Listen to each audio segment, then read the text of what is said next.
Hey, my name is Serge. Welcome to Board Game Detectives, where we test board games to see which ones truly deserve your time and money. Games that pass our test can get one of the two ratings. Green means that you, as a geek, can play it with anyone. This is very approachable game. Games that are not for everyone get the blue rating. You need other geeks to enjoy it. Games that score less than 8.5 out of 10 get the red ratings. We do not recommend them just because there are so many other better ones. Today we'll take a closer look at Ankh. This is one of the best games that I have ever played. It easily gets the blue color and I highly recommend it. In today's review, I will give you 5 things that I love about this game and 1 thing that I do not like.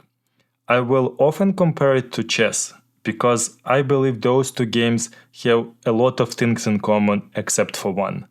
Ankh is actually fun. So let's dive in. Number 1 thing that I love about Ankh is that this game is all about mind games.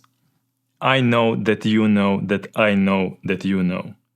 Except for followers that do require a little bit of effort from you to track them. Everything else is public knowledge. Map situation, warriors, monuments, cards, powers, actions, upcoming events, devotion progress. Everything is public knowledge.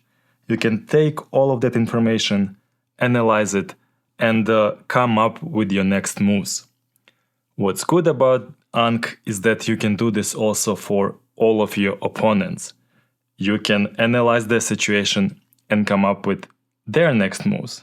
And now you can look into their eyes and say, hey, I know exactly what you're thinking. But the beauty of this game is that they will look in your eyes as well and will say, hey, but I know what you are thinking. And this game turns into this beautiful dance where everyone knows everything and they are trying to outsmart each other. This game is very similar to chess in this aspect, but it is actually fun. I really love that there are only 7 cards in this game. Many heavy games choose to go the route of having dozens or even hundreds of different cards. You can easily get lost in those. Here, it's just 7. You will memorize them in no time. I'm not necessarily saying that they are the best cards possible, no. But having just 7 of them is a huge deal for me. And it's not even 7. Because one of them is used just to reclaim your played cards back into your hand. So it's actually 6 cards. And it is the same number as pieces in chess. So same simplicity, which for me is a huge win. To illustrate my point, here is one of the gods who has the following power. I can guess the other player's card, and if I'm right, I'm getting devotion for that. The fact that developers created this god just confirms my point that you can effectively predict what other players will do. I know that you know that I know that you know. This turns into these beautiful mind games. Also, what I really love is that all of the powers, except for the main one, are streamlined and are the same for all gods. Each player can see other players' board and can know exactly where each of them are. You can learn those powers very quickly, and then while they are adding some excitement to the game as the game progresses, they don't take away from this simplicity, where at any point of time you know exactly what's happening with each of the players. Number 2, what I love about Ankh is that this game is very interconnected. Unlike many other heavy games where each player is doing their own thingy and then at the end of the game they just compare their points, here anything you do has impact on other players. And it's all throughout the game, but I especially love the actions and events mechanics. There are 4 actions that you can do in this game. And in many other games, you can do those no problem and they will have no effect on other players. In Ankh, there is this brilliant mechanics where if, let's say, if I want to move figures, I would advance the tracker here. I'll do my action, but my opponent on their next turn can advance this tracker further, and then they can take advantage of the next event. So me knowing this, I'd rather do something what I don't really need, like for example, gain followers, just not to let my opponent get the next event. This mechanics is brilliant, I love it so much, and it adds so much spice to this game and makes it even more interconnected. You're not playing your solo game, you're a part of this ecosystem, which is very competitive. Number 3, what I love about Ankh is gradual escalation. You begin the game with just 3 or 4 areas on average, and then as the game progresses and you become more and more powerful, one by one, 3 more areas are added. I love it a lot because it gives you more options and it means more fun. To do this, you will use camels that divide your land into 2 separate areas. I find it very thematic and I love it.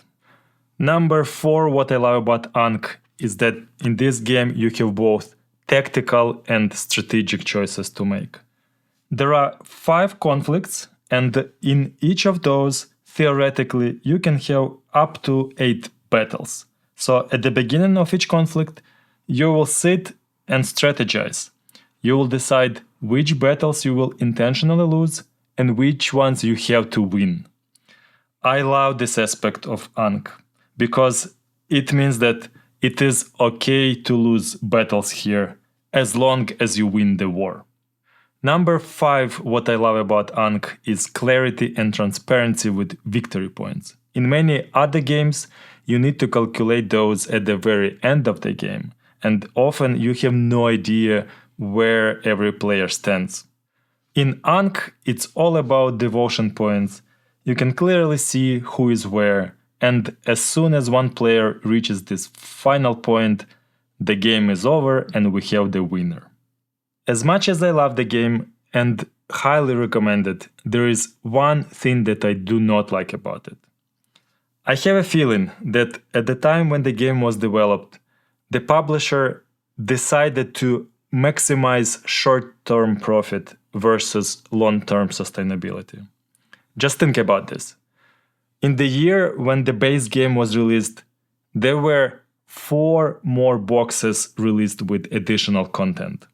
So the base game gets 5 gods, then you can add 7 more, so 12 gods in total. I believe this is overkill. You don't need 12 gods to enjoy the game. I'd rather them pick your 5 best gods, test them, pick the best ones, and that's your game. Later, maybe like 10 years later, add 1 or 2 more gods, but you don't need to go to 12 gods. And I understand why they might have chosen to go there. It's just because for each of those gods, they created those figures. And they believe that this is cool. In my opinion, those plasticky figures, when I pick them up, they feel cheap. For comparison, here I have another Ra, so this is Ra and this is Ra, same gods. This comes from a different game. And when I pick up this solid piece of wood, I like it. I enjoy holding it. When I pick up this piece, it feels cheap. It feels light. It feels plasticky. So it appears to be a high quality product, and you make 12 of those and with all the warriors that support those gods. But in my opinion, this becomes not about the game, but about finding the ways to get more money out of players. I think in this aspect, An is losing versus chess. Chess has just 6 pieces, no changes through thousands of years, same 6 pieces, and here in year 1 they already expanded to 12 pieces. I don't like this about Ankh. So here we are. Ankh, a board game with amazing mechanics. I think it can easily replace chess. And when you play this game, it will actually provide fun to you. Amazing game, highly recommended. However, it is not perfect. It comes in 5 boxes, which I believe is not sustainable. I hope the publisher will do the homework and they will combine those 5 boxes into one box. Well, maybe into 2 boxes, a base regular game and a deluxe version of the same game. Just pick your best components and put them into one box. If they do, I think this game is here to stay, it will become classics. If they don't do this, there is a risk that this game will just disappear, because 5 boxes is not sustainable. Having said that, I wanna finish on a positive note. Ankh is an amazing game. I highly recommend it. You should definitely try it, and I know you will love it. Hey, if you're still watching, thank you so much. I have something fun for us. I know everyone has their own tastes, and I said that I prefer this solid piece of wood with a minimum design compared to this plasticky, well-designed figure which I believe feels cheap. Please let me know in comments which one would you prefer, which one do you like. Okay, let's have fun. Thanks again, see you next time.